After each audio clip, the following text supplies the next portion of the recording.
my friends. I'm Isabel. I'm your life coach, and my dream is to stretch your mind to see what's possible in your life and to get you one step closer to achieve it. And today, it's on my heart to talk a little bit about confidence. Now, what comes to your mind when I say the word confidence? Is it a person? Is it a situation like you think of a public speaker? What comes to mind? Is it somebody that you admire, who you think has a lot of confidence? And for some reason, the commercial, the Maybelline commercial, came to my mind where it says, "Is she born with it? Maybe she's born with it. Maybe it's Maybelline, right?"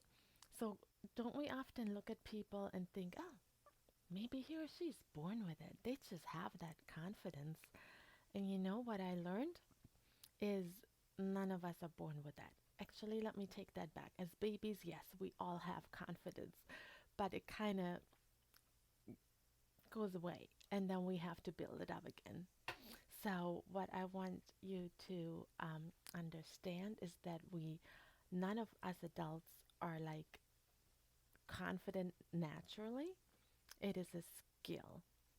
Now, what are you thinking when I say it's a skill? Right? Because often I do the same, right? I look up at people, I'm like, wow, they have confidence. Look at them. I could never do that. Right? Don't we do that?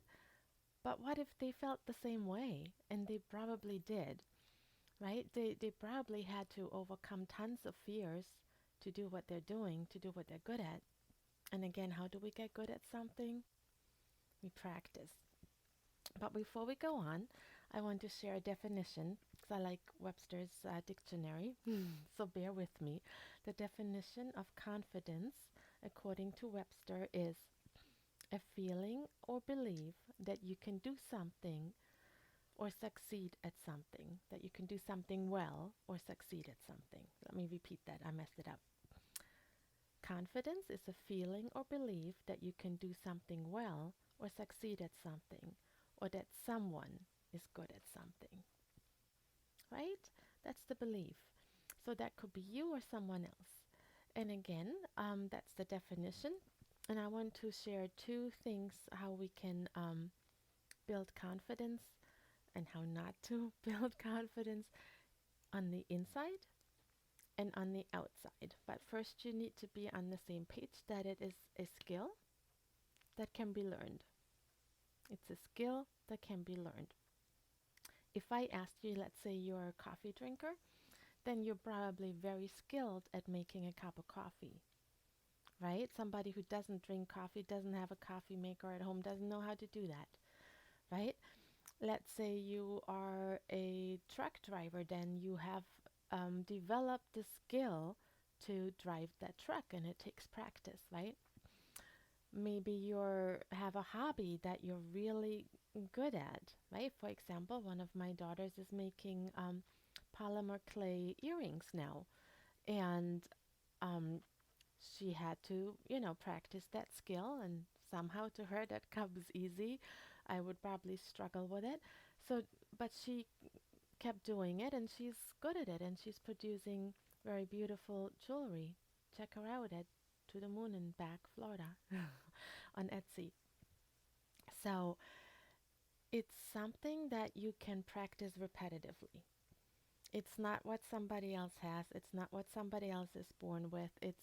I don't want it to be an excuse for us not to do something, right? That's one of the things I do with myself, my clients. I encourage you to do what you're scared of because it's not really that scary when you do it.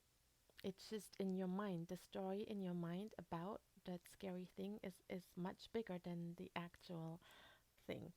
So whatever it is that you want more confidence with, just start. Just start and get good at it and practice, right? So let's just go to the inside first. How do you not develop confidence on the inside? For example, this is something we all do because we're all humans, right? So we set a promise to ourselves. You probably did that in January, right? And then you, for example, you said, I'm gonna diet. I'm gonna lose weight. I'm gonna build my business. I'm not gonna yell at my kids. I'm gonna declutter the house. I'm gonna read through my Bible. I'm gonna read a book a month, and I'm gonna wake up an hour early, for example, right? And then you start out, and then you break that promise, and then what happens is you break the confidence in you, and you almost attach a new identity to you that, oh, I'm not good at this. I can't do this. And you give up, right? Because it becomes a pattern of breaking a promise to you, right? And that pattern becomes a belief system. And that is what I help to get you free from. It's like an ingrained belief system. It's just repetitive thoughts, and we can untangle those and start new. So let me just say what I think is helpful is to keep a promise to yourself, and that could be in any area, and it and for us not to set us up for failure. So if I say, for example, um, read mm, through the Bible, right? Well, maybe that's too much of a goal, and then you can just say, "Hey, I'm gonna read a chapter a day, or I'm gonna get through by doing, I don't know, a book a month. I don't know, just get lower that expectation, right? Or to declutter the house. Well, that can seem overwhelming. Then you just say, hey, my goal is to set an expectation of decluttering one room. Or I'm going to go on a diet. How many have set that in January? Well, then you just change one thing and say, hey, I'm going to start drinking water instead of soda. Okay? So these are some big goals that we set that we kind of position ourselves to, I don't want to say fail, but to not keep because they're just too big and kind of unrealistic. And goal setting is a topic for another time, but let's get back to confidence. So, for you to build confidence and to keep the promise to yourself, it needs to be a promise that you can realistically keep. All right, so one little promise. Let's say instead of getting up an hour early, sounds nice, right? How about 10 minutes earlier? You can set your alarm to 10 minutes earlier. And by the way, I didn't notice for the longest time you can choose a song to wake you up, which is a lot nicer than those awful alarm sounds that I grew up with. And it wakes me up just the same.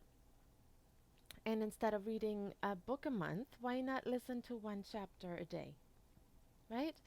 And instead of decluttering the house, you do one room. And that is achievable, that is possible, that is realistic. Instead of not yelling at your kids for a whole week, try one day, half a day, okay, until it becomes a habit. Or building a business, do one business related task a day. Is that doable? Is that realistic? Yes. And again, like instead of going on a strict diet, if that's not your thing, I know some are all or nothing. If you need to slowly ease into it, then maybe just drink water instead of sweet tea or soda or sweetened coffee. Leave out the sugar. So that's a small change that you can do, and that is a win-win, and that is achievable, and then you can keep the promise to yourself and therefore grow your confidence. Does that make sense? Please comment below. Please tell me if this makes sense and if you have any questions. So that is something that you can work on the inside. Now, um, there's also confidence building on the outside, right? If I sat here like this, I have my head down, and I talk like this, you wouldn't, right? You wouldn't think I have anything to say.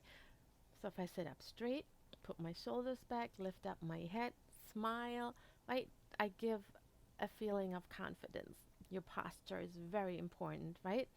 If you're ever at my house and you slouch, you will probably hear from me because I have this habit of saying something because I'm just worried that they will have back pain. Because if you have your forward shoulders and a slouched back, then that will cause back pain in the future. So sit up straight, And most people say that hurts. I'm like, yeah, because your muscles aren't used to it. Sit up straight. So posture has something to do with it, right? You can tell if somebody's down or sad or not confident just by their posture. They're, slouched and head down. And so if you want to feel more confident and you're feeling not confident, you can trick your brain, right? We talked about that. We can trick your brain into feeling more confident just by sitting up straight, smiling. And if you're with another person, looking them in the eye, that delivers confidence. Okay, so that's one, posture. Second one is dress. Now, I know there's a lot of talk about COVID and that you have Zoom meetings and you just wear your pajamas and sweatpants and just a shirt on the top, a nice one. It's like, no. If that's your thing and you still feel confident, go for it. But for most people, it really helps to dress nicely, whatever that means to you. For me, that might mean white jeans today and this blouse, right? But I'm in the habit of that. I've always dressed for my job, even though I was a stay-at-home mom for the longest time. I would never go through the day in my pajamas, and I would never wear my husband's sweats or sweatshirts. First of all, I wouldn't fit in them, but um, that just never made me feel like I could start my day. I start my day by looking nice. So try that. If you're feeling down, if you're having a low day, put on a little lipstick. If you're a woman, put on a little lipstick and um, fix your hair the way you like it. Put on a little makeup, and no more COVID excuses. Done. Okay, no more. So posture, dressing, and I mentioned eye contact, right? If you're with a person and they kind of avoid you, they look like left, right, above, below. They don't look at you. They look at their phone. That doesn't make you feel listened to, heard, paid attention to. That does not give a sign of confidence, right? And sometimes it's difficult to look somebody in the eye, but try it. Okay. Also, especially you ladies, and I think I mentioned that in a blog not too long ago. Give a compliment. I'm pretty sure you're all good at that. A plus for all of you. Receive a compliment. How many of you can receive a compliment without saying, "Oh, look at that hair! No, it looks terrible today." "Oh, that old blouse! Oh, I got that at Goodwill." So what? Even if you did, say, "Wow, thank you." You can just say thank you and smile and look them in the eye. You can practice all of the above. Have good posture, right? Make eye contact and receive the compliment. And if you feel better giving them a compliment in return, do that. Build their confidence. But it builds your confidence by receiving it. You hear me, ladies? Receive a compliment. And that's something I like to do with other ladies. I like to compliment them on something, their hair, their makeup, their dress, their jewelry, whatever, their smile. And I get a lot of different responses. So practice receiving. You might get a compliment from me if you meet me. All right. So that's the inside job we have of making ourselves more confident by making a realistic, achievable promise to us, little goal, little baby step that we can actually achieve. And it also helps to write that down. Gosh, I can't believe it's already 13 minutes. All right, so think about one um, task you can do repeatedly that you can get good at, that you can grow your skill of becoming confident, right? The mentioned examples were weight loss, growing a business, not yelling at your kids, decluttering, reading through the Bible, getting up earlier, or reading a book a month. Find one small task in those or come up with your own, and please let me know if you have a task that you would like to practice to grow your confidence skill. That's your inside job, and if you need help with that, please message me. I would love to help you as your life coach to grow your inner confidence and your outer confidence. So again, let me know what your takeaway is from this, which task you would like to practice, and let me know if you have any questions. I will see you next Monday. Until then, you are loved, you're deeply loved, you're loved beyond measure. Bye, guys.